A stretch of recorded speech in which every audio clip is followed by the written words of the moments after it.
Welcome to the session, which we call the Keynote Plenary.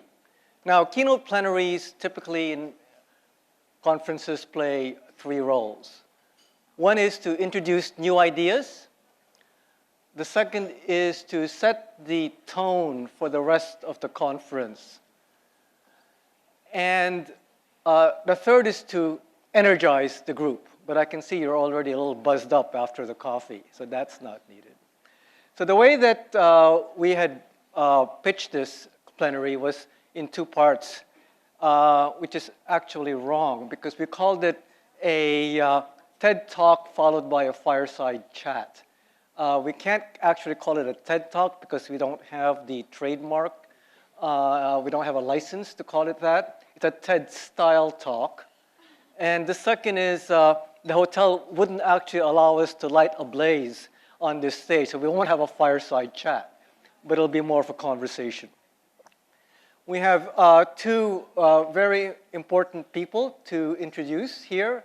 The first, already pre-introduced, is Tim Harford. Now, Tim, as you know, is a very thoughtful economist, a prize-winning journalist, and a best-selling author. You might wonder, why Tim? Because he's not one of us. He's not a professional evaluator. But that's precisely why he's perfect for this role, because he'll bring an outside perspective to us and perhaps, hopefully, take us a little bit out of our comfort zone. He also does so with elegance and wit, attributes to which we all aspire. He'll then be joined after this, in the second part of the talk, in a conversation with Scott Morris. Scott is the ADB's vice president for East Asia and the Pacific. And he too is not an evaluator, but he too is a great consumer and user of evidence for influence in decision making.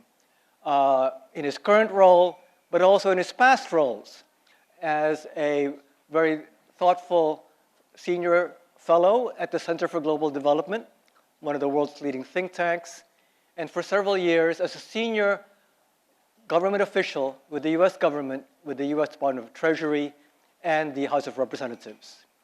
So, as Celeste said, you're in for a treat. And now, Evidence Talks.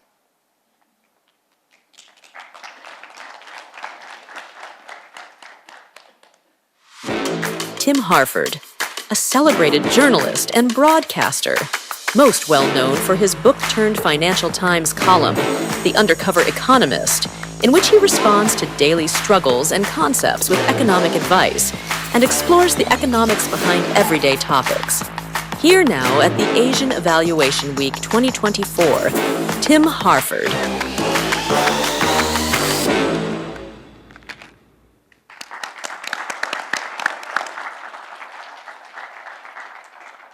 Thank you very much, everybody. Thank you, Manny. Thank you for that video introduction. I can see myself just getting older. As the seconds go by, I'm losing my hair, getting more wrinkles. It's nice.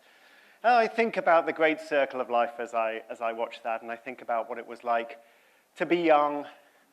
I think back to my second birthday. Do you know, when I turned 2 on my second birthday, my sister was born. Can you imagine being born on my birthday? The attention-seeking of it is absolutely astonishing. These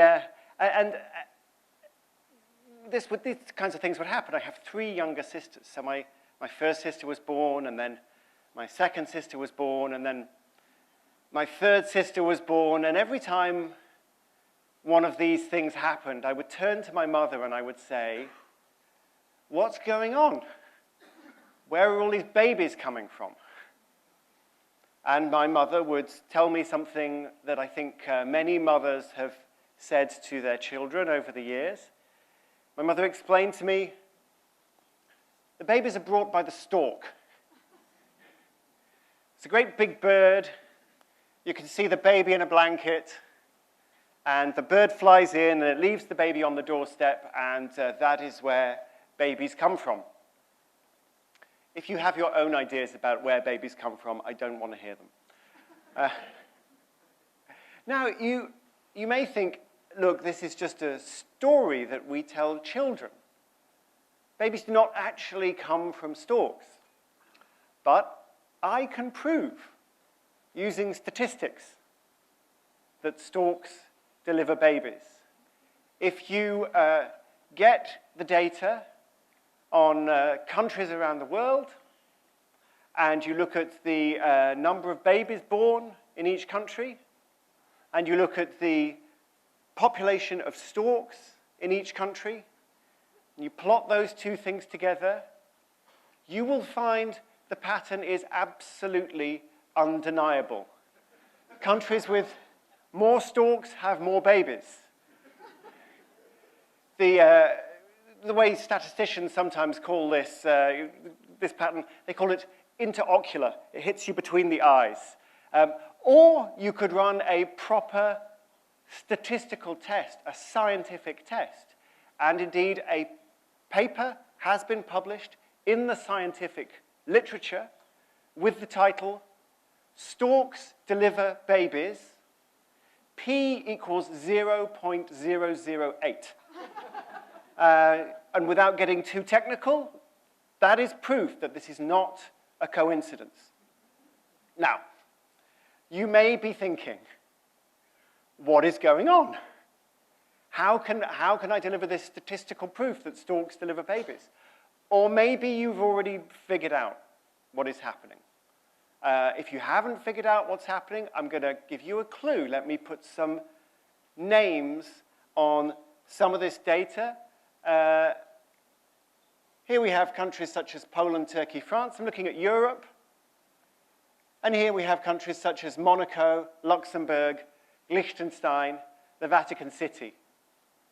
If I was looking at data from Asia, I might have here, China, India, down here, maybe Vanuatu. You can see the reason that countries with lots of storks also have lots of babies is we're just talking about big countries. And little countries, not many storks, not many babies. A statistician would call this, it's called a causal fork. So bigger places have more babies and more storks. Just another bit of proof that you can prove absolutely everything you like with statistics. And you would have got that impression if you had read, as I did, a little book called How to Lie with Statistics, which was first published in the 1950s by a journalist called Darrell Huff. Now, How to Lie with Statistics, it's a great book, it's a small book. It's got cartoons, it's got jokes, it's got examples, and I read this when I was a teenager, explains a lot about me. It's a really great illustration of all the ways that we can use quantitative evidence to tell lies. And if you read the book, you'll learn a lot. You will encounter the storks and babies example. It's right there. And I used to tell people, oh, if you want to understand statistics, if you want to understand quantitative evidence, you should read How to Lie with Statistics.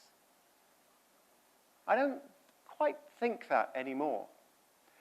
Because the more my career has gone on, and the more I've spent my time as a journalist and as a writer dealing with data, dealing with statistics, dealing with evidence, the more I realize that there is a problem with that message.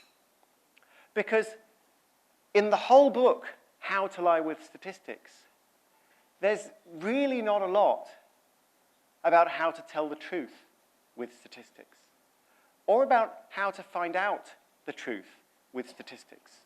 And I think it's a problem that a book like this, which is the best-selling book in English ever published about statistics, it's a problem that from cover to cover, this book is just a warning about misinformation. And if that's the way that we view quantitative evidence, oh, it's like a joke, it's like a trick, it's like stage magic, don't ever believe it. If that's what we think about quantitative evidence, we're missing something really important. It turns out that the same year that How to Lie with Statistics was published, warning people evidence is a joke, numbers are a joke, statistics are a joke, don't believe them. That was also the year in which two British epidemiologists, Richard Doll and Austin Bradford Hill, published some of the first really convincing evidence that smoking cigarettes causes cancer. This is an incredibly important scientific discovery. It's, over the years, saved the lives of millions, maybe tens of millions of people, maybe hundreds of millions of people. And you can't discover something like that without statistical evidence. And I want people to look at these two things that both happened in the 1950s. This book, How to Lie with Statistics, and this incredibly important discovery of Doll and Bradford Hill. I want people to look at them and to say, I'm on the side of taking evidence seriously. I don't just think it's a joke. This really matters. Because if all you think of is that evidence is designed to trick people, you get to a very dark place. In the 1960s, the United States government, Congress, started holding hearings about the dangers of cigarettes. And one Senate hearing asked the question, should we put health warnings on packets of cigarettes? And they invited lots of experts in, cancer experts, statistical experts, to give their views. And one of the experts who was invited in told the senators, well, senators, it is true that there is a correlation between cigarettes and lung cancer. But you know it's also true that there's a correlation between storks and babies. And the Senate chair said, do you really mean to tell me you think that there is as casual a connection between cigarettes and lung cancer as there is between storks and babies? And the expert said, Senator, the two seem to me about the same. And the expert witness's name was Darrell Huff, the author of How to Lie with Statistics. This person that many geeks like me view as an inspiring figure, he ended up working for the tobacco company and just using statistics to spread confusion and to make people misunderstand the truth. So I really think that we have to do better. We have to take evidence seriously. We have to take the truth seriously, both as producers of evidence and as consumers of evidence. So what I want to do now is give you some advice. I apologize, but I'm here to give you some suggestions. And I've been working with data all my career, but in particular, working with data as a journalist, working with data as a writer, helping people to understand data for nearly 20 years. And I think I've learned a few things, and I'd like to share with you some of the things that I have learned over the years. So I want to give you 3 pieces of advice as consumers of evidence, people who read evidence and try to understand evidence and try to make sense of it. And I want to give you 3 pieces of advice as producers of evidence. Okay, so as consumers of evidence, I'll keep this very simple. Each of my pieces of advice begins with the letter C. So the first piece of advice is to be calm. Now, you won't find that in any statistical or evaluation textbook, but you need to be calm when you are looking at a piece of evidence, a headline, a tweet, a graph, a table. The reason this is important, can I quote one of my statistical heroes, Darth Vader from Star Wars? He tells Luke Skywalker, search your feelings. Yeah? We have to search our feelings when we're looking at data, because the thing that overwhelmingly affects what we think is how we feel. Do we feel angry? Do we feel upset? Do we feel entertained? Do we feel, oh, I feel justified. This is what I thought all along. Our emotions really color how we interpret what we're being told. And very often, the information that we are shown that information because it engages our emotions. If you think about social media, or if you think about a newspaper headline, it is being chosen for emotional engagement. Like, if people didn't feel emotions, the headline would be something else. So our emotions are being awakened by these headlines, by the information that we see. And we just need to take a little step back and say, how does this make me feel? And then the moment you have noticed how you feel, you can step forward again, look at the evidence, and it just seems totally different. Yeah? I'm not saying, oh, don't have emotions. Of course, we all have emotions. We're all human. But I am saying, just notice those emotions before you do anything else. So, advice number 1, be calm. Advice number 2 is to get context. Very often, people start thinking about the numbers before they've really understood where the numbers came from and what the numbers mean. I call this premature enumeration. And often people who are the most comfortable with data suffer from this the most. You see some claim, you see some evidence on a spreadsheet or whatever, and you download it and you start plotting it and taking correlation coefficients and running all your analysis without understanding, hang on, where did these numbers actually come from? What do these numbers actually mean? And context could mean all kinds of things. It could mean, like, what is the source of the data? Who is telling me this? Context could often mean useful historical comparisons. So you're telling me the budget this year. What was the budget 5 years ago? What was the budget 10 years ago? You're telling me the budget in this country. What is the budget in that country? Just simple comparisons to help make sense of the data. Or definitions. Just trying to understand, like, when you're talking about, I don't know, the number of nurses working in a healthcare system. If it's 2 part-time nurses, is that like 1 full-time nurse? Is that 2 people, or is that 1 person? And there's no right or wrong answer, but just understanding those definitions is absolutely essential to understanding the data. So 2 pieces of evidence, 2 pieces of advice: be calm, get context. And the third thing is to be curious. And this seems like it's the most obvious piece of advice of all. Just be curious, try to understand the world.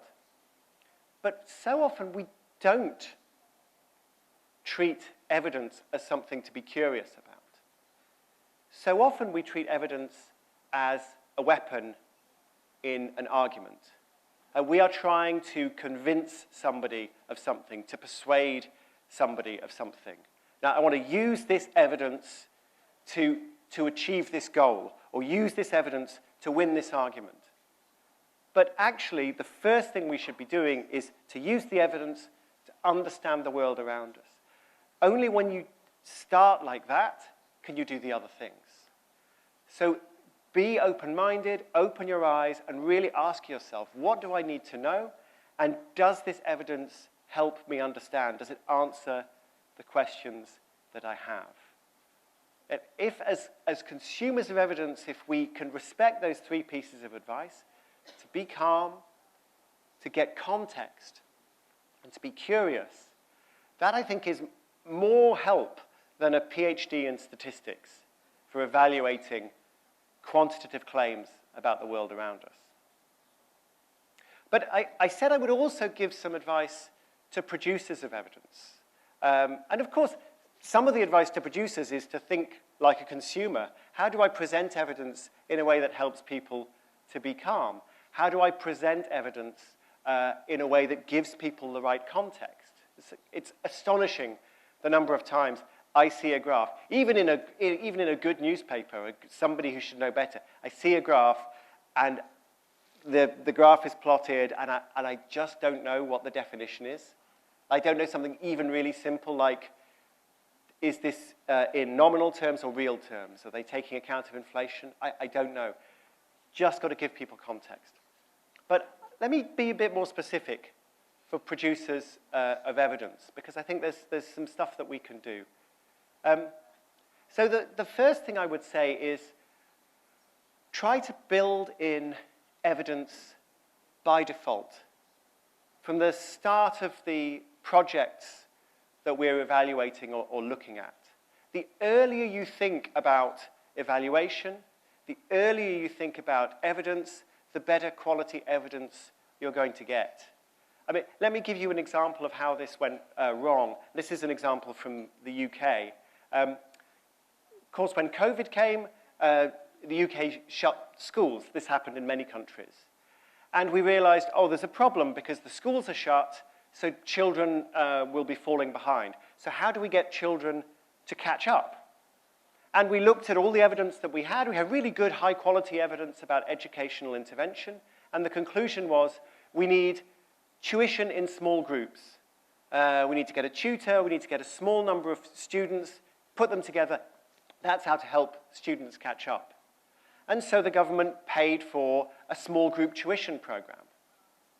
But then because they didn't think about evaluation by default, they didn't think about evidence by default, they didn't capture the basic data about that program. So we don't really know who received those interventions. We don't know which children got the tuition. We don't know what their educational level was before. We don't know what their educational level is now. We don't know whether that money was wasted or not. I mean, I hope it was a good program, but we don't really know because everything was rushed because of COVID, because people hadn't really thought about it. And that was a real opportunity to learn for the future that we missed. So think about evidence by default from the start. The second piece of advice I would give is to try to think about the whole system and to link together evidence as much as you can. It's very easy to get into the habit of saying, well, we're going to evaluate this one small program or we're going to evaluate this project. And that's important. But if you can get broader baseline data, if you can gather information that you can link to other pieces of information, you're going to learn much more over the long term. So trying to make those connections and to think systematically is incredibly helpful. I'll give you another quick example, again from the UK. Here, we had the situation in COVID of realizing, oh, people are going to just be trying COVID treatments kind of at random all over the world. We don't really know how to treat this illness. And then some professors in Oxford, where I'm from, thought, well, hang on, we could just set up a system to systematically evaluate this so that every time somebody comes into a hospital in the UK with severe COVID, they're all on the same system, they're all on the same database, and they will be given randomized treatments. And then within 6 weeks, we had information that a particular treatment, dexamethasone, could help people with severe COVID. And that's all about trying to build a system, a platform that links together everything that's going on in all these different sites to produce insights for everybody. So, first of all, evidence by default, evaluation by default, by design, from the beginning. Second, trying to link together as much information as possible, rather than just evaluating one project. And the third thing I would say is always be careful that your measures, your metrics, don't become targets. It's very, very easy when you start tracking some piece of information to go, oh, we want this number to go up. We're going to make this a target. But the moment something becomes a target, is the moment evidence starts to get distorted. So I would always advise people to try to keep the evaluation as separate as possible from target settings. I'll give you one more example, and again, I'm going to talk about an example from the UK because it's the country I know best. But a few years ago, the government started setting targets. We want ambulances to arrive within 8 minutes. If there's an emergency call and it's serious, the ambulance needs to arrive in 8 minutes. And one of the things that happened was, there were many problems. One of the things that happened is if an ambulance was on its way to you and the 8 minutes expired, they might then redirect the ambulance to somebody who made the call after you, because they could still hit the 8-minute target for them, but not for you. So once people got through the 8-minute target, well, they kind of didn't really count anymore. It seems so simple. Oh, it's good for ambulances to arrive early, and it is.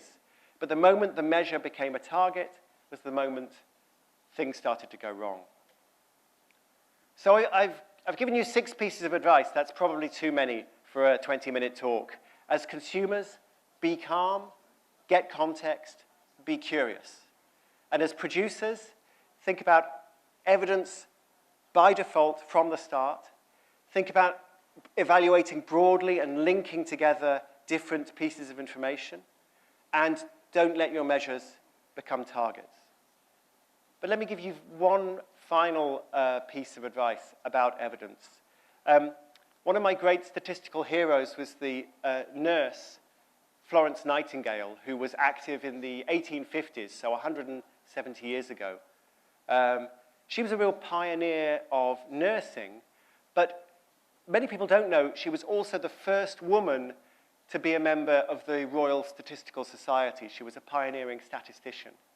And she was an incredible communicator of evidence and producer of these astonishing graphics that really changed the way the UK thought about sanitation and public health. She was active during the Crimean War in the 1850s. She'd chart all this information about soldiers dying in the war. But she did something else. Every time a soldier died in one of her hospitals, when she arrived, they weren't even being counted, let alone the situation being analyzed. Every time a soldier died in one of her hospitals, Florence Nightingale would take that moment to write to that soldier's family, informing them. And it was just that realization that, yes, you can do all you can as a practitioner, and you can do all you can as a scientist, as an evaluator of evidence. But you should never forget that ultimately all of these numbers are about people's lives, people's well-being. And you need to remember the people that these numbers represent. That's something that Florence Nightingale always did. And it's something I try to do, but it's never easy because the numbers are so seductive, and it's easy to forget that behind those numbers are human beings. Thank you so much for listening. Thanks very much.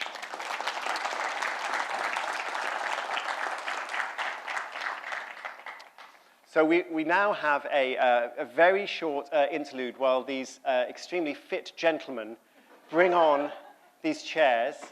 It's going to be very exciting. As Manny explained, we couldn't actually light a fire here, which is a big shame. I would have liked to have a fire, but you can't have everything.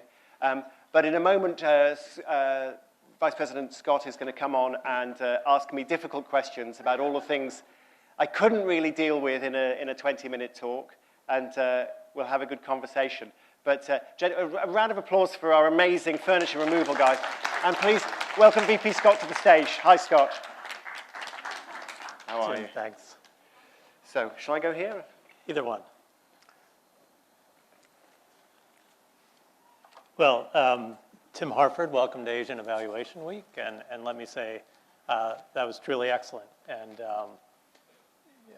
both insightful, entertaining, and beyond that shameless flattery, I do want to come back to what I think is actually an interesting set of questions around the role that exactly this sort of presentation plays. But we'll come back to that later. I think maybe to kick us off, I want to dive into some of the fun stuff. So you used quite a few examples from recent history, a bit farther back. But I think as we think about the evidence agenda, data, we tend to think of it as a modern phenomenon. Yeah.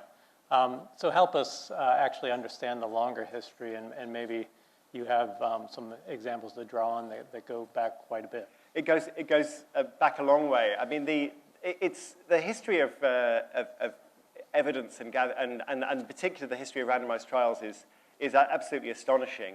I mean, I particularly love Austin Bradford Hill when he was evaluating this evidence on smoking.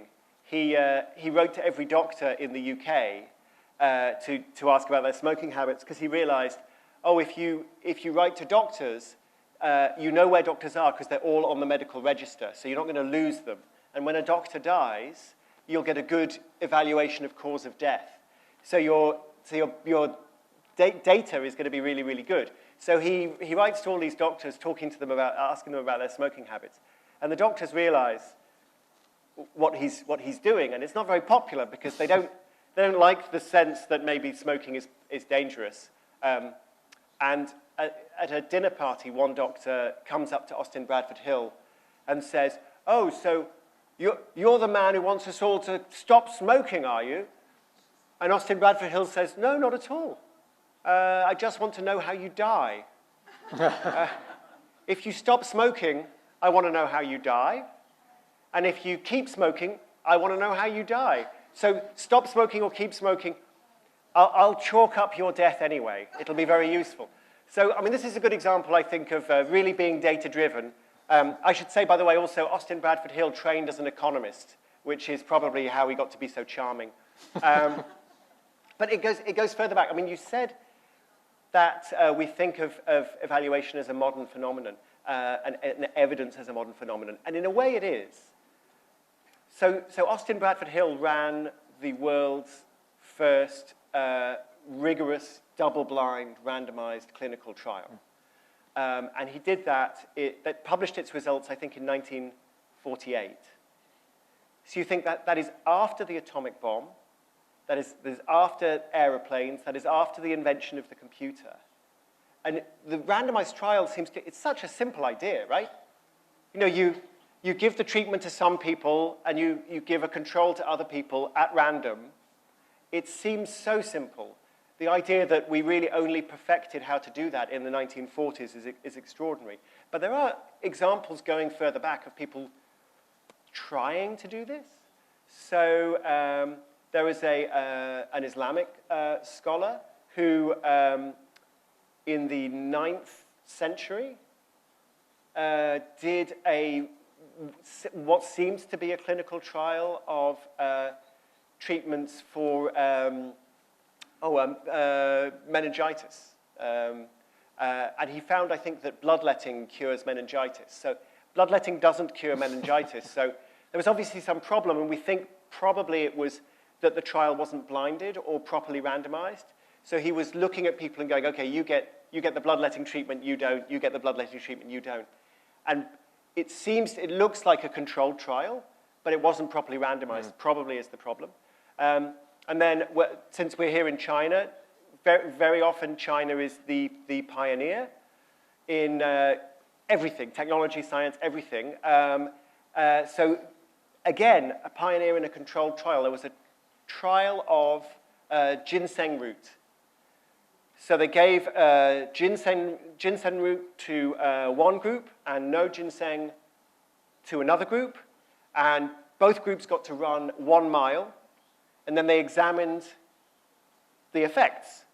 And they concluded that the group that received the ginseng were fitter, they were less out of breath. It was great. And this is 1,000 years ago. So you think, wow, they nailed it. They got everything. The only problem is the size of the treatment of the control groups. So in the treatment group, there was 1 man. And in the control group, there was 1 man. So they so nearly got it. They so nearly had the idea. If you had 100 in each group, then maybe you have something. So this goes back a long way. But really, it is striking how many subtle things there are that can go wrong with evaluation. And I think we understand how to do it well. We now understand how to do randomized trials well. We understand how to do non-randomized work well. But it's a reminder that a lot of this stuff is not common sense, which I think is striking, because when you look at the history of quantification, that goes back 10,000 years. Mm-hmm. If you want to go back to people kind of carefully counting stuff and recording what they were counting, you can go back to Mesopotamia and the very first use of clay before pots, before bricks, before tiles, was counting tokens. And you can count, okay, there's sheep, we can count the sheep with the counting tokens. And the very first writing was to take those counting tokens and to press them into clay tablets, and that's 5,000 years ago. So accountancy is 10,000 years old. Randomized trials are 70 years old. And I think that really tells us the difference between just getting the numbers and thinking really rigorously about how to interpret those numbers. Yeah, that's really fascinating.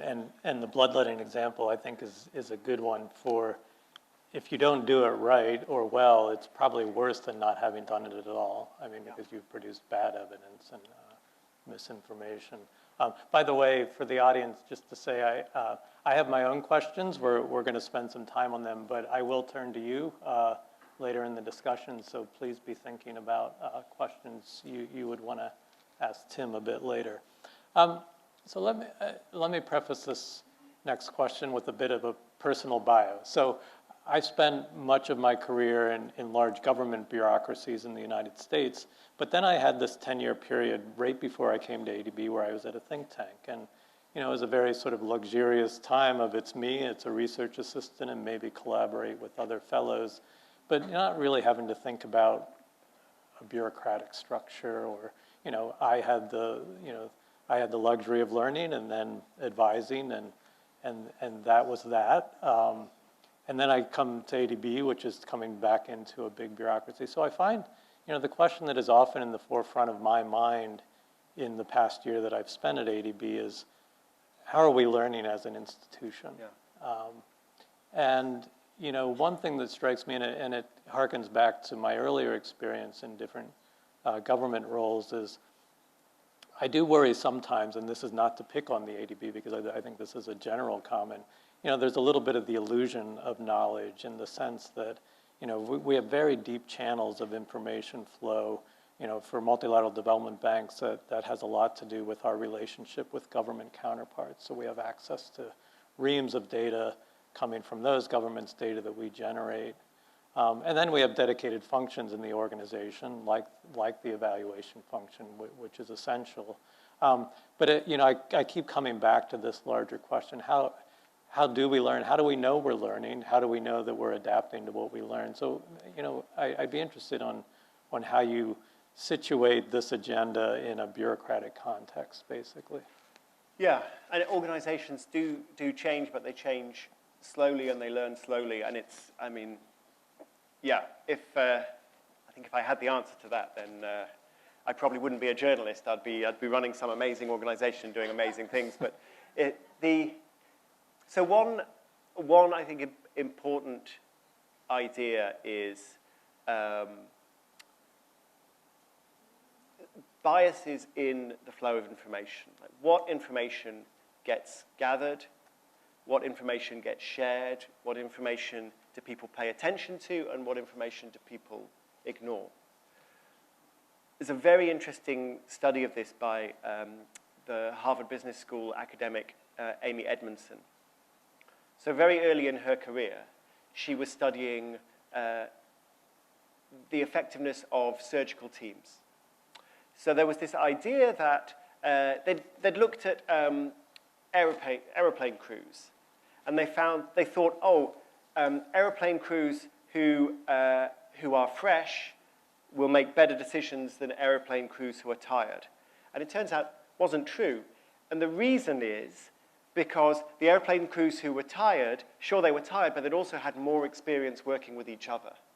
So, and that was more important, that the experience and the comfort with each other outweighed the fact that people were cognitively fatigued. So she thought, oh, this is interesting. The effectiveness of the team is more important than the effectiveness of the individual. So then she looks at surgical teams, and she's trying to measure the effectiveness of collaboration and the team spirit. And what she's trying to do is to figure out, do teams that work well as teams make fewer mistakes in the operating theater? And you would think, oh yeah, it's obvious. Of course they do, obviously. And she gathers the information, and no, it's totally wrong. The best teams make the most mistakes. And she thought, well, this is a disaster. I'm never going to get my PhD. I'm a failure as an academic. And she can't figure it out, and she looks and looks, and in the end she realizes what is really going on. It's not that the best teams make the most mistakes. It's that the best teams report their mistakes. Whereas the dysfunctional teams who blame each other, they just bury every mistake. It never gets talked about, it never gets written up. And this is such an important insight into, do these numbers that we have in front of us really reflect the world, or are they being distorted by the politics of the bureaucracy? And the idea that Amy Edmondson popularized was called psychological safety. So the idea of psychological safety is, do I feel safe if I see a problem, if there's something that the organization needs to pay attention to, do I feel that I can report that or not? And clearly that applies to things like safety, surgical safety, airplane accidents, but much more broadly to any organization. If people see a problem, do they feel they can report the problem? So I think that is really, really fundamental to any organization being able to learn and to change. I mean, the other thing worth mentioning is something I said earlier in the talk of building in evidence from the start. If you can build in your evaluation, your evidence gathering before a project even starts, that is hopefully when people are still maximally curious. Once the project has started and the money is flowing and somebody's in charge, then of course somebody has something to defend. And it's more difficult to take the evidence seriously because you have vested interests. But before any of that happens, of course there is still vested interest, of course there's still politics. But the earlier the evidence gathering comes, the earlier you can have that conversation, the more likely people are to be curious and open-minded and willing to change direction. I mean, I feel we could have this conversation for a week and not answer all the questions, but those are two things I think are important. Yeah, that's great, and particularly that last point, I think there's something very powerful when you start early on an ex ante basis, that you bind all the parties to say, we agree that we're going to follow this approach to being guided by the evidence, which sort of perhaps lessens a defensive posture that those of us who are on the consumption side of this equation feel, which I do want to go to your 3 C's basically, which I do think are very helpful. In a sense, set a high bar for the consumers of evidence and data do have some obligations, that they should hold themselves to some real standards, so I think it would help to elaborate, even on the first, the emotional component here, and the importance of remaining calm. One just sees so many times the instinct to react in a defensive way. It's really hard to overcome that. But so why don't I'd like you to spend a bit more time elaborating on this kind of advice and why it matters and what it can look like in practice. Yeah, I mean, one important thing is, of course, this needs to come from management. If management are modeling open-minded curiosity, a willingness to learn, a willingness to make mistakes, then people lower down in the organization will see that. And if if that is not the example that management set, well, everyone else takes the cue from those leaders. So what should management be modeling? What should leaders be demonstrating? One book I read a couple of years ago that I found very interesting, just in terms of the way that it framed this problem, is Julia Galef's book, The Scout Mindset. So Galef basically says, okay, there are two mindsets. Of course, this is always a massive oversimplification, but I found it useful. There are two mindsets in thinking about evidence and thinking about argument. You can have the soldier mindset, or you can have the scout mindset. And the soldier mindset thinks of evidence as it's part of a battle. Like, we have this position, we need to defend this position, we need to attack people who are coming against our position, and evidence is all part of that battle. And when you phrase it like that, you go, oh, well, that's not how we should treat evidence. But of course, that is very often how people treat evidence. I suppose it's a little bit like a courtroom as well. Like, you have the prosecution and you have the defense. So we're either the prosecution or the defense, but we're viewing evidence very, very selectively to make our case. And Galef says, okay, but there's another way to think about it, which is the scout mindset, which is, well, there's a world out there that we don't really know, we don't really understand. We need to just go out there and make a map. Scout it out, find out what's out there, you could be asking all kinds of questions, but the point is you're asking questions because you want to know, rather than you're asking questions because you want to win. And I think that scout mindset is a very useful way to think about curiosity, because that's really, we're talking about curiosity again, it's the same thing. But rather than that soldier mindset, everything is a weapon in an argument.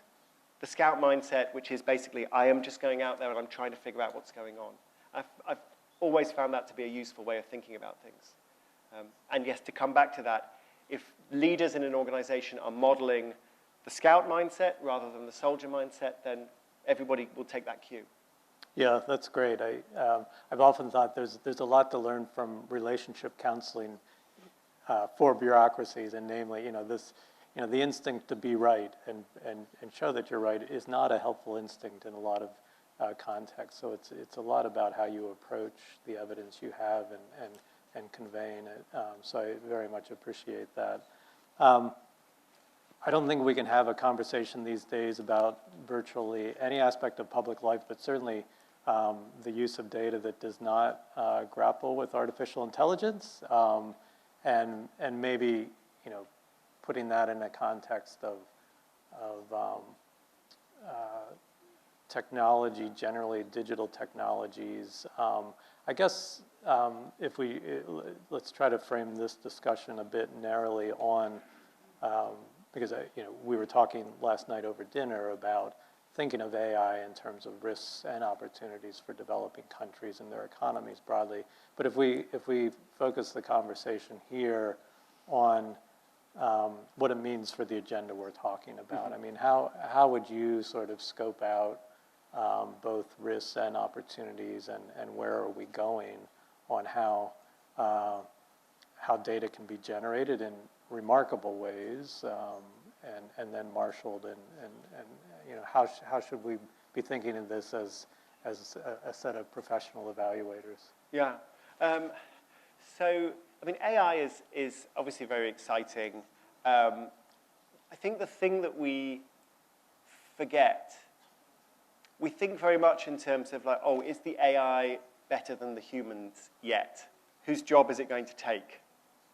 Either from the point of view of a manager, like, who can I fire and replace with AI? Or from the point of view of a person, am I going to get fired and replaced with AI? But, and of course that's important, those are important discussions, but for most tasks, what is happening is you have humans using AIs. And then the question is not how good is the AI, but how good is the team? And there are reasons to believe that we systematically underrate the importance of this. So, I mean, one just astonishing example that I wrote about in my book, Messy, is and I wrote this example while I was on a transatlantic flight, so maybe it was it's about a transatlantic flight that crashes.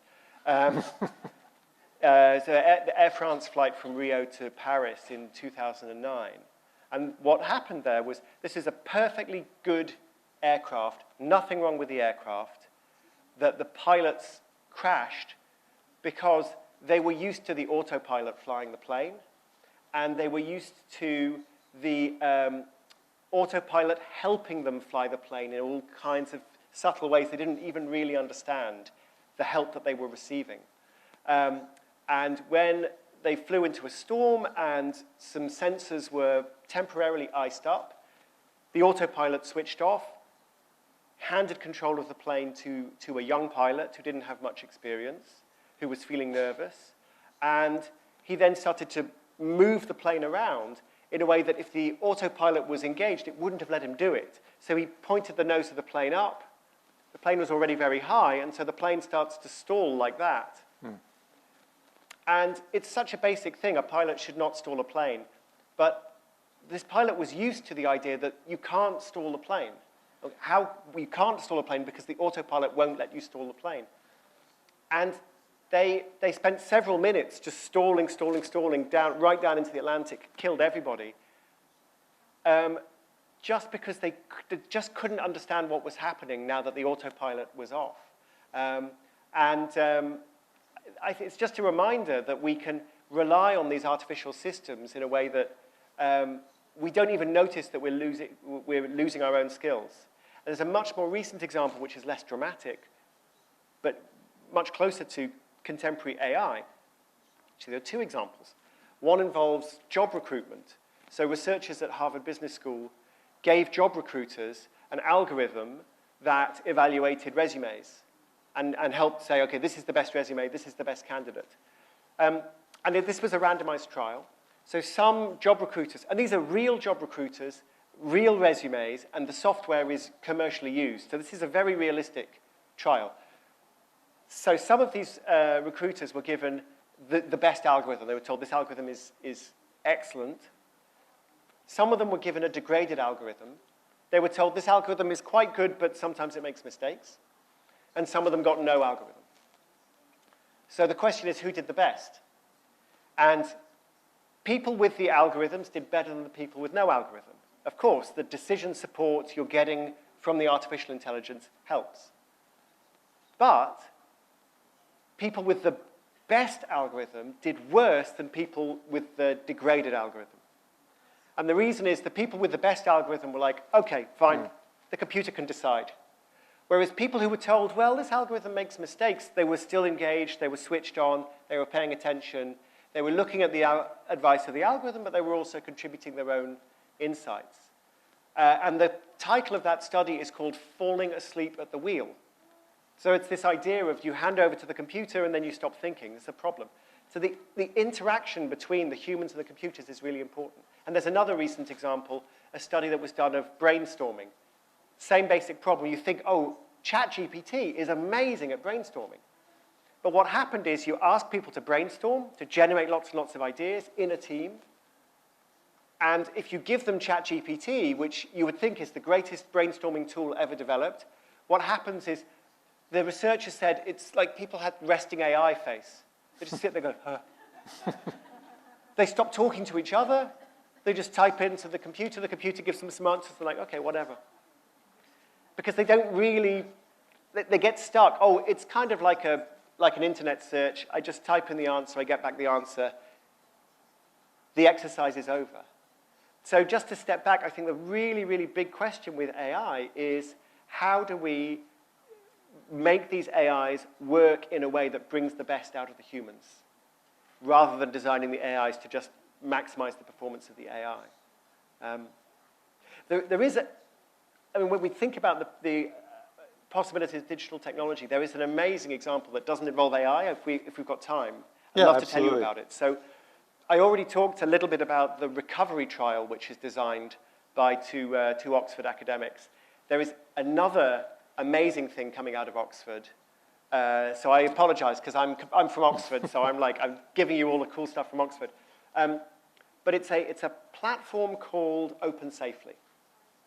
So just to think about this, this is all of the patient data from the UK's National Health Service. So this is very, very, very sensitive personal information. Like if you have an embarrassing disease, and maybe you have a sexually transmitted disease, and I know when you got it, and it was after you met your partner, and like, you know, it's so sensitive, this personal information. But it's tens of millions of people. You have data going back decades. This is incredibly important for producing medical insights. So the question is, how do you unlock the insights without damaging patient privacy? And this platform is called Open Safely. And the way Open Safely works is you, as a researcher, you program a little robot. The robot goes into the data warehouse. I mean, it's not actually a physical robot, it's a software robot, but the robot goes into the data warehouse with your instructions to perform this analysis, and it comes back with the analysis. You never see the underlying patient data. You never see the individual patient records. But you can ask all kinds of analytical questions and get the results back. So that's great because it preserves patient privacy. But what's really exciting is, as well as, it's not just the patient privacy. Now think about the scientific process. In order to type those instructions to the robot, by design, the platform shares my code with every other researcher on the platform. So now all the code is publicly available. So if I made a mistake in my analysis, nobody needs to say, oh, please will you send me your code. The code is there. Someone could say, you know, you could look at my code and go, Tim, you made a statistical error in your code. Your analysis is not valid. Everybody can see it. You can fix it. Everybody can see you fix it. Everyone can see the better code. Or maybe you want to do some analysis and you have my code is good. You take my code and you put it into your code. So there's sharing, there's reusing, there is replication, there is error correction. All of this is happening absolutely by default, by design. It's not possible to use the platform without sharing and evaluating each other's code. At the same time, the patient privacy is completely protected. So obviously this is about health data, but I really think it's a great example of thinking about, you know, if you think systematically from the start, you can design platforms that maximize scientific rigor and transparency while protecting the interests of the people whose data it is. Yeah, that's hugely compelling, frankly. I guess I want to think about how you situate that example.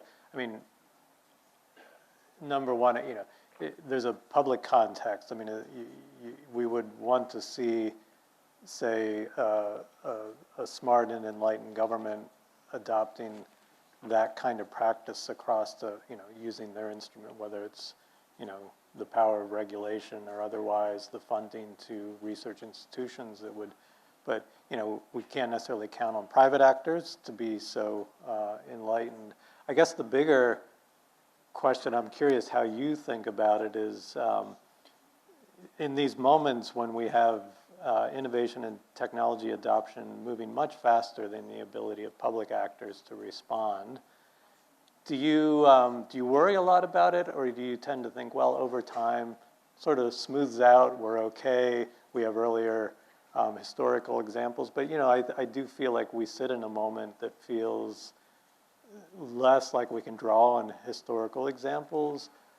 We feel maybe more concerned about what we already see, including even, you know, basic things like our kids on social media, and, you know, hard to see a positive correction to that. But I mean, how do you think in a much bigger picture way about the pace of innovation and to some degree the harms, and then the ability to harness it as a public good? Yeah, I mean, I think that it's hard to think of a more important question, to be honest. And I wish I had an easier answer. But I mean, clearly, I want to see as much technological innovation as possible. Although we are constantly telling ourselves oh, the pace of change has never been so quick. If you look at the productivity data, that's not true. And you could reflect, oh, well, 100 years ago, we were seeing the diffusion of electricity, the internal combustion engine, indoor plumbing, bulk chemical processing. Robert Gordon famously set out these, the economist Robert Gordon set out these ideas in the 1990s, basically saying, yeah, sure, the internet's good, it's nice, it's important, but is it really more radical than all of these changes that took place? Oh, and also information and communications technologies, so television, radio, the telegraph. All of this is happening between 1870 and 1920, maybe? Is the internet really more important than that? Is the computer revolution more important than that? Maybe. So to some extent, I think, oh, it would be great if we could go even faster. And certainly when you think about the adoption of clean technologies, solar, wind, battery technologies, you want to see more progress. But I do share your concern that it's very hard for regulators to keep up. And when you look at, for example, the digital economy, the knowledge economy, we have a lot of regulatory ideas that were really formulated in the 1980s, the 1990s, about copyright and intellectual property that don't really work very well for a lot of what's going on right now. So trying to think about how artificial intelligence is trained on data, people are trying to frame that as a copyright issue. It's not a copyright issue. Copyright law doesn't really help you frame that public policy question. And so I share your concerns. What we do about it, I don't know, I wish I had an answer. Fair enough. If you, and thinking about technology alongside the larger agenda around data generation and data use and evidence, so advice to us at the Asian Development Bank, at other institutions represented in the room, you know, one of the things we do, bank is in our name, we lend money. If you were thinking about that marginal dollar that we provide to, particularly to government counterparts, where would you want it invested when it comes to improving the way country by country that, you know, as a public function, evidence is marshaled? Is it about data generation? Is it about greater capacity? I mean, all these things are important, but where are the biggest returns? Yeah. Well, I'd want to be led by the evidence. So, do we have good evidence on what the highest marginal return projects are? That would be something to ask. But my instinct is, this is just an instinct, I could be wrong, but my instinct is that we, when it comes to data, when it comes to evidence, we probably find it easier to think about that on a project-by-project basis, and we find it harder to think systematically. So if you're thinking about, evaluating some healthcare project, for example, sure, you could set up a randomization scheme, and you could run a randomized trial that says, oh yeah, the hospitals that got this technology or that used this protocol, or the communities where they got these clinics funded or whatever, they do better or they don't do better, and we are confident in this because we have a randomized trial. That's all great, but it's so much easier if the entire country has really good birth and death records, for example, or maternal mortality records, or records of vaccinations. If you have really good basic national public health statistics, everything else becomes easier. But sometimes those things are not so easy to fund, because that is a basic governmental capacity, of course.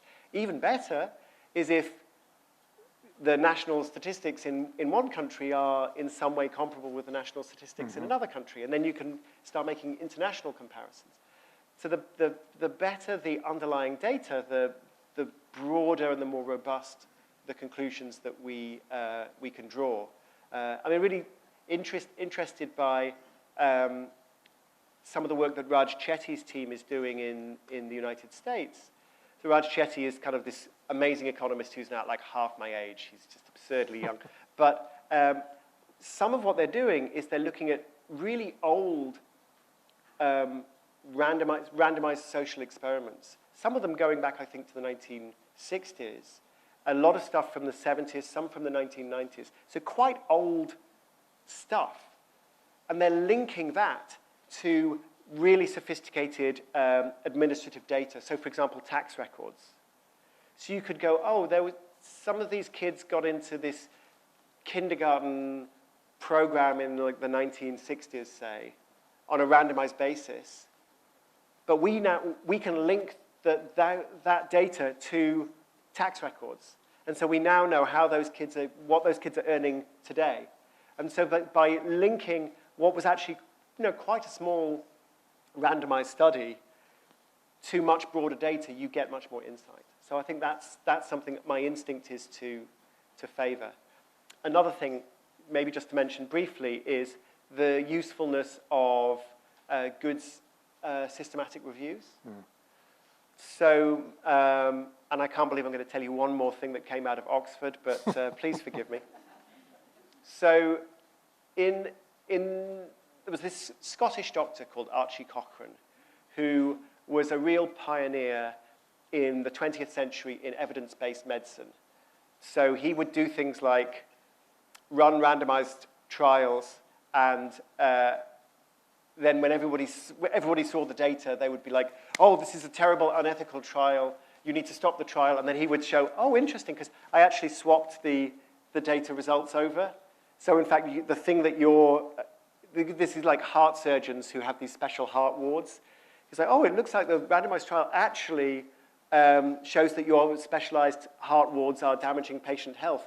You really think it's an unethical trial now? So he was like this very impish, mischievous person who would really praise evidence and was a pioneer in randomized controlled trials.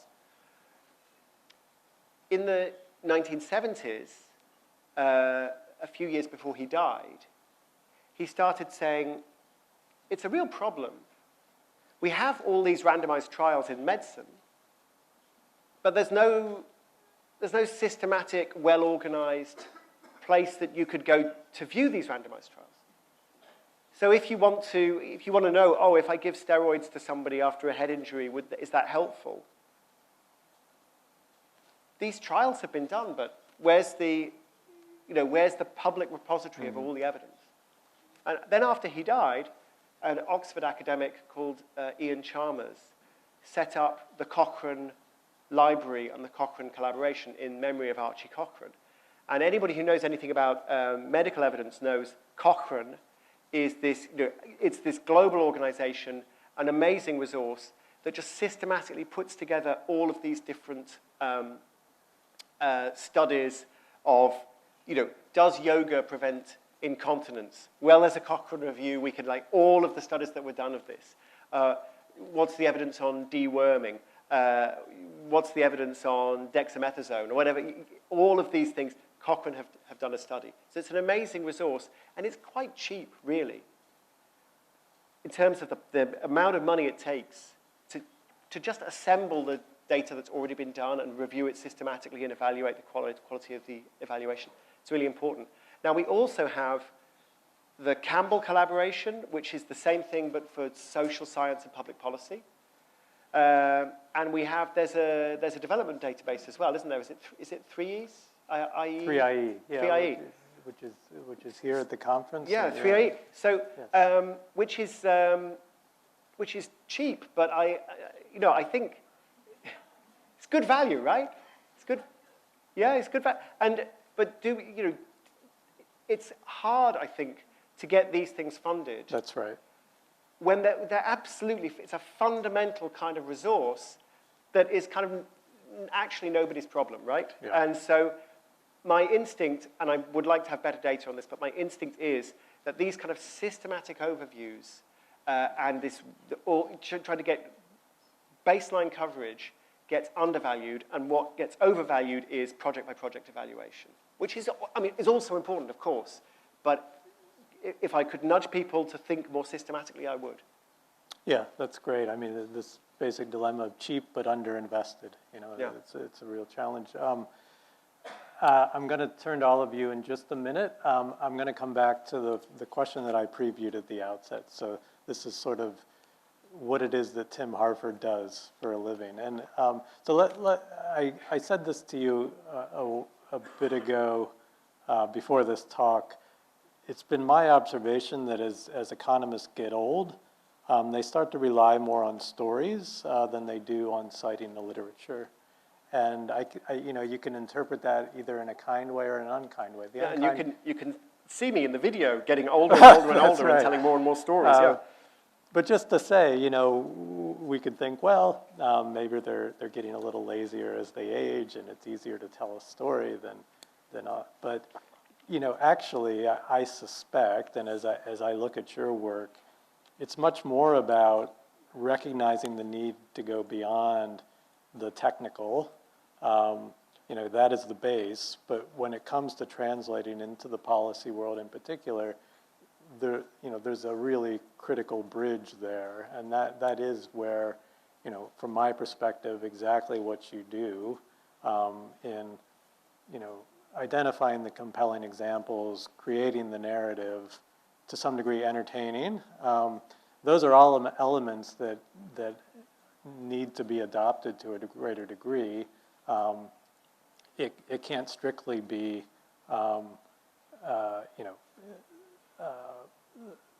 so specialized a field that frankly, you are one of a small number, I think, that do this effectively, and there's a market for it. But as we think about the power of narrative, of storytelling, to augment data, maybe if you could reflect on that, but frankly also reflect on what you see as your responsibilities. Because this can be done, it can go directly, there can be a version of you that is just directly feeding misinformation consistently. So how do you get it right? How do we, I think you've already addressed this to some degree, but how do we bring more of what you do into what we do? Absolutely. I think it's really fundamental. It's an important question because we're talking about how do ideas get from one mind to another mind. And the answer is stories. That's how most humans communicate. If you want people to listen to you, you tell them a story. If you want people to remember what you said, you tell them a story. If you want people to believe you, you tell them a story. So then one of the questions is, well, how do we know that the story is true? And more than just true, is it representative? Because you can tell a true story, but it can also... many stories are interesting because they are, in fact, not representative. They're unusual. So for me, I think it's important that the evidence comes first. So the stories are really part of the soldier mindset. They're part of convincing other people. So start with a scout mindset. Start with trying to understand the world, and once you've understood, and then you're trying to explain to somebody else, then you switch to the story. If you start with the story and then start looking around for the evidence to support your story, then this is no good. And of course, many people do that, and it's easier that way. But fundamentally, you need to first of all understand what's true, and then the story is about communication. But communication is really important. If you just show people the data or show people a bunch of bullet points, that's not memorable, it's not persuasive, people switch off. The story is really important.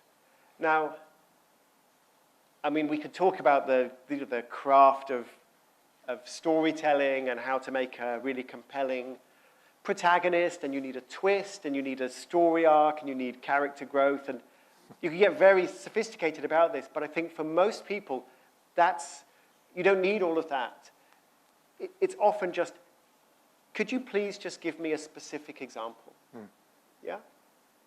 So if you could say in general, oh, AI may disrupt labor markets, or yeah, okay, yeah, sure, but give me an example. And we were discussing this last night. Oh, well, okay, let's think about a company that is working in business process outsourcing. Let's be specific.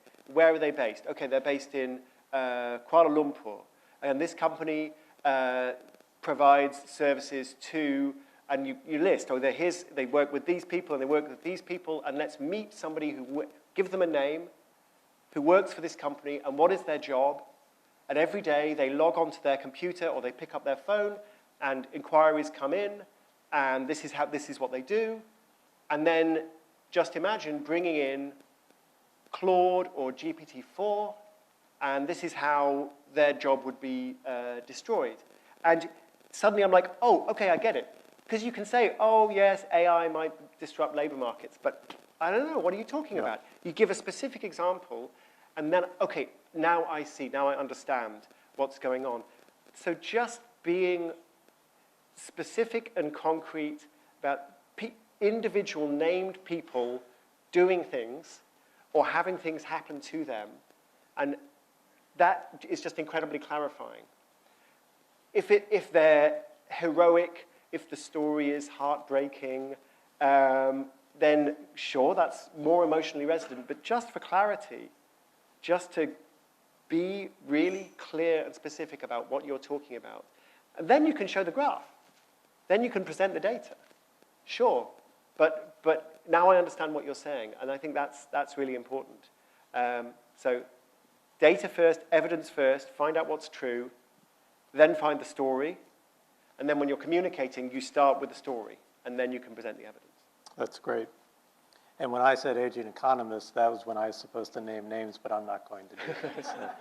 So, we can all identify specific people. Pick your favorites. So please put your hand up if you have a question. There will be a microphone that comes to you. And my request is that you follow what I tried to establish as good practice in actually posing a question. Right here, Justine. Yeah, there's a question already. Justine will come to you in a minute. The mic will take some. Yeah, please go ahead. Please introduce yourself, and I'll pass my mic on to you. Hello, I'm Mala from Asian Infrastructure Investment Bank, and I would like to come back to your last advice, where you said we should be careful that measures do not become targets, which sounds very logical with this ambulance example. But then I look at my work in evaluation, and I find it difficult to translate into evaluation practice, because when we look at projects and programs, they usually have targets, and one core area of evaluation is to look at the achievement of output and outcome impact targets. So it's one core area of evaluation where we look at targets, and ideally they are monitored and measured. So we also have the best data available, often on targets, because that's where the energy goes in monitoring. So I see a tension between wanting unbiased measurement and having this core role of targets in project and program evaluations. And I want to hear how you would deal with that. Sure. I think the tension is very real. The more focus there is on the target, the more risk there is of having a bias in the data. And I know I'm not the only person to think this. I know Angus Deaton, Nobel laureate, says you can gather this as much information you like about something like, say, inflation. You can gather data on price levels, but the moment this data suddenly becomes connected to flows of money, then the data starts to break down, because the incentive to distort the data becomes too great. So fundamentally, I would always try to limit the extent to which we are looking at highly incentivized targets. To some extent, this is just inevitable. You can see it, for example, in the scientific literature. We kind of got this target that nobody ever really said, that if you hit P is less than 0.05, then you have statistical significance, and then your paper is good, your paper is publishable, and if you don't hit P equals 0.05, your paper is not publishable. This is incredibly stupid. everyone sort of agrees it's stupid, but we can't seem to break out of this. But it distorts the scientific literature. So I'm not suggesting this is easy, but I am suggesting it's a real problem to think about. What would I suggest? So first of all, when you're producing these indicators, can we keep them as indicators, or do we have to make them targets? Do we make somebody's promotion dependent on them? Do we make someone's bonus dependent on them? Or are they just, we're monitoring this? The Open Safely program is a really good example about this. You can, one of the things it does is it produces fantastic information about prescription data, like clinics all across the UK, what drugs are they prescribing? But the Professor Goldacre, who runs this platform, is very insistent. These are indicators. Like they don't tell you if someone is doing a good job or a bad job. You shouldn't make them targets. They just kind of give you a sense of what's going on. But if you want to understand why it's going on, you need to look deeper. You can't just look at this indicator and say, yes, tick or cross. So try to avoid making things targets if you can. And then the other question is to think about how could the target be manipulated. Very often, the number is trustworthy until it becomes a target, and then it is not trustworthy. So we don't think ahead about this. So with the ambulance thing, if people had thought about it, you could see how could this be manipulated. And there were lots and lots of examples. One thing was simply, we have second-by-second data, and it was amazing how many ambulances arrived at 7 minutes, 58 seconds, or 7 minutes, 59 seconds, and no ambulance arrived at 8 minutes. And this was just the ambulance dispatcher has the ability to press the button and go, okay, the ambulance has arrived. And so it's like with a taxi. You know, you order a taxi and the taxi's not there, and you call and they're like, oh yeah, he's just on the street, he's just outside. But he's not, he's still 2 minutes away. It's the same thing. Oh yeah, the ambulance, it's basically there. We stop, but the ambulance is still coming. So there are lots and lots of ways in which it could be manipulated. So trying to think about that, how could the data be gamed?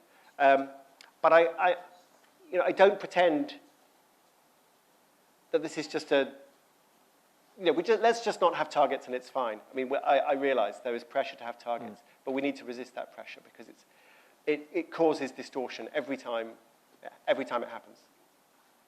Okay, I think we have time for two more questions. Whoa, we got loads of questions. For those who don't have time, come and find me at lunch. Yes. Shenbing Yao here. I was with ADB. I'm now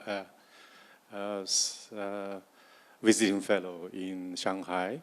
So thank you very much, Mr. Harford and the Vice President Scott, for the wonderful discussion. I have a very brief question about priors.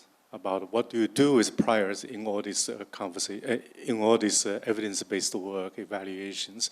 But let me put the question in context. If I may, you use your first name as the to phrase that context, the team. So time, incentives, and madness. So the time we're all working in the institutions. We're all working with that prior and knowledge. So the time we're all under the pressure produce and work. We all have certain incentives, either self-inflicted or externally imposed. That incentives to do so, to do certain things, and of course. As Vice President Morris mentioned, that is the management context. So there's a management out there and dictate, and whether, so if I may say that there's a concern about the method, the mad with the method, or madness of with the method, or see the method in the madness, the work of your term, the messiness. So how, in this context, and here, when we do the evidence evaluation, your talk gives us a sort of very insightful message about how to right the wrongs of evidence-based cliches But in doing so, we all are social animals. We all have our priors. We all have our references. Or in a development parlance, there's a good practice, so-called, out there. In all this work, how do we make intelligent use of the priors in this evidence-based inquiry? So that's my question. Thank you. It's such an interesting question. So one part of the answer, I would say, one thing I said is, be calm, notice how you're feeling, notice your emotions. So I would also suggest, let's try and notice our priors. Like, what are the assumptions that we're making? What is it that everybody in this room agrees on without even realizing that they agree on it? And are those priors actually correct? That's very hard. So how do you do it? Well, one possibility is to try to get different views in the room.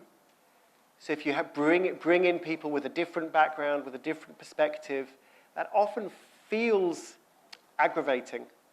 Yeah, because this person sees things differently. So why are they making trouble? Why are they always asking questions? Why can't they just agree like everyone else agrees? So it's a challenge, but to bring in those external perspectives, those diverse perspectives, is lots of reasons diversity is important.